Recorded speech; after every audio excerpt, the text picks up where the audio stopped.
Hello guys, CJ here. I know I look like something from a Tim Burton movie, but I'm here to explain something.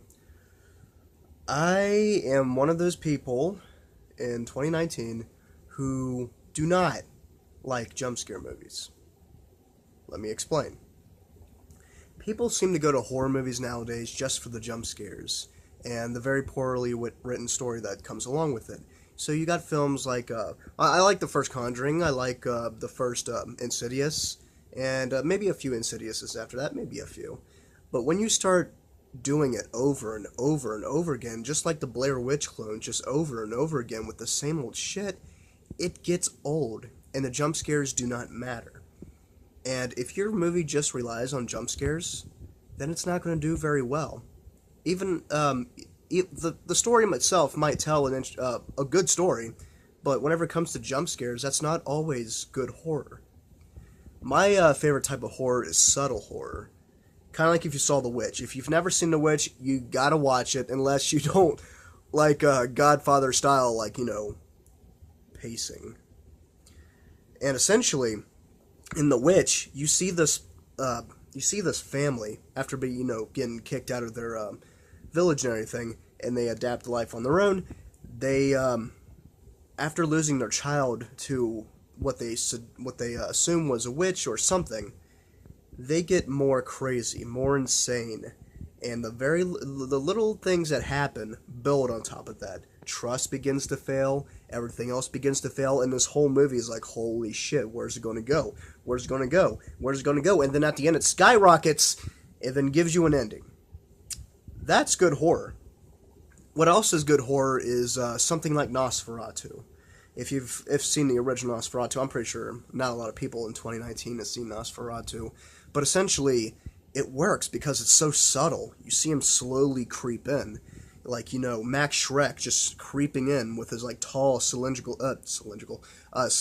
body, just kind of like with his claws going over like John Harker or whatever his name is, to get out of the copyright reasons. For God's sakes, Nosferatu, his supposed to be Dracula, but it's Count Orlok. But what I'm trying to say is subtle horror always seems to, get the right thing, and you don't always suspect anything. Jacob's Ladder, one of my favorite films of all time, and just because I love the Silent Hill franchise is why I wanted to watch Jacob's Ladder in the first place. One of the scenes, which is, it's good subtle horror, but one of the scenes, which wasn't so subtle, but it was unexpected, was, Jacob was, walking, with, his mail. He gets serenaded by a bunch of ladies, Mr. Mammy. It's a very cutesy scene. And then, right after that, he gets chased by this, brown car, and you're like, what the hell just happened? Why is this car just chasing him down? And then you see you see the scientist guy pop out of nowhere. He's like, Jacob, move, run, get the fuck out of there. And, you see Jacob, swerving. It's like, holy shit, this is, tension-filled. And then he jumps, and then it's slow motion. You see the face, you see a face in the windowsill, and it's not human. But what's worse is when he looks in the back of the thing, he doesn't see the thing. He doesn't see a full image of what the thing is in there, but there's a different being in there. It has hair, and then you see it from, Jacob's perspective. It's kind of doing this, some Silent Hill shit. It's unnatural, and then all of a sudden, it goes right behind the creature. It goes right behind the creature looking at Jacob, and then you see that it's, completely not human. It's, doing this shit. It's all black. It's all silhouetted. You don't know what it looks like. And then gone. Another part of subtlety in that movie was a deleted scene that should have never been deleted, but I guess for narrative purposes it got deleted. The scientist guy's like, yeah, this shit happened to you, and I got a cure for that. And Jacob's like, why didn't you tell me earlier? And and so they go into this hotel room. He gives them the this little liquid thing to get rid of the demons, and essentially. Jacob over time starts losing it. He's in his bed, he's looking up at the ceiling, and it looks like it's cracking. There's blood dripping down, and he's supposed to fight that, and the scientist guy gets really pissed. He's like, fucking, drink it, you son of a bitch, drink it. And then he's like forcing it down his throat. Tension fills the whole entire scene, and you're just like watching Jacob just kind of like lose his shit as he's seeing this creature, this big bat-like creature, emerge out of the ceiling slowly. And then it does one of my favorite things. I still want to see more of this in film, which brings horror to a whole new level, is when you see Jacob's face, you don't hear nothing, and then all of a sudden it cuts to the creature's like a face in the wall, you hear like a growl, grrr, and then it cuts back to Jacob, and they're just like silence. I don't know how to explain it. You would have to watch the scene yourself. And then it goes literally batshit insane, and the scene ends with, well, insanity.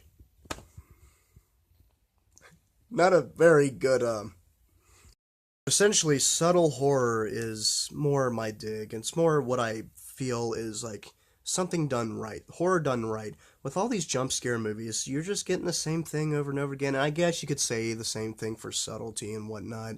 And maybe the narrative's not so great, but that's just the power of movies. It could be a good movie or a bad movie, even if it does have jump scares. However, it seems to be a big giant cash grab nowadays. And I feel someone needs to make a horror movie that will blow everyone out of the water. Like Hereditary / Witch style / Jacob's Ladder.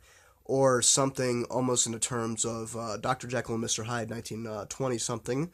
Or maybe White Zombie. Or Combat Shock. That had major subtlety. If you've never seen Combat Shock, it's not really a horror movie, but at the end of it, you will be quite literally shocked. It's a real life morality tale that is not very positive, but it's so scary that things like that can actually happen. If you're a movie lover, you gotta watch Combat Shock. The whole thing through. American Nightmares, the whole thing through. Because the ending is much more impactful, if you get my drift. And then you got stuff like Muck, which relies on bad stuff. If I have to talk about Muck again, my head is going to literally implode into millions of atoms, and then go across the room Willy Wonka style to another body in which that body will simply explode. That's how bad the movie is. So essentially, jump scare movies are not, this isn't a very detailed video, I'm just making it for the hell of it, but, someone's got to make a decent horror movie, at least, or, like, I saw Pet Sematary not too long ago. It was too boring, and whenever it did do scares, it was sometimes jump scares, sometimes subtlety, but it just didn't work for me. I don't know, man. I just seem to like the subtlety much better.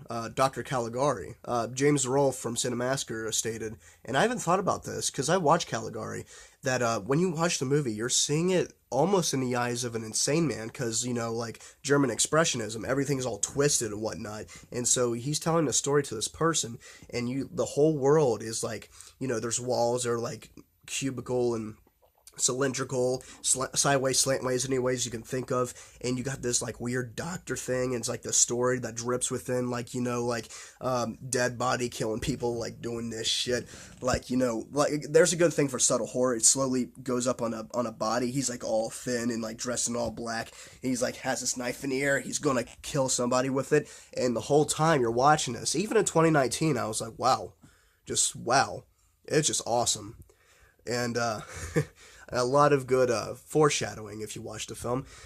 But so essentially, that's my quick thoughts about jump scare movies. It's not professional. I'm not being professional. I'm just saying it just to say it. So I hope this came through, and yeah, that's it. Jump scare movies need to die down a little bit, and we need good horror, a good story, great actors, and good horror, and just good plot, and good practical effects. See you later.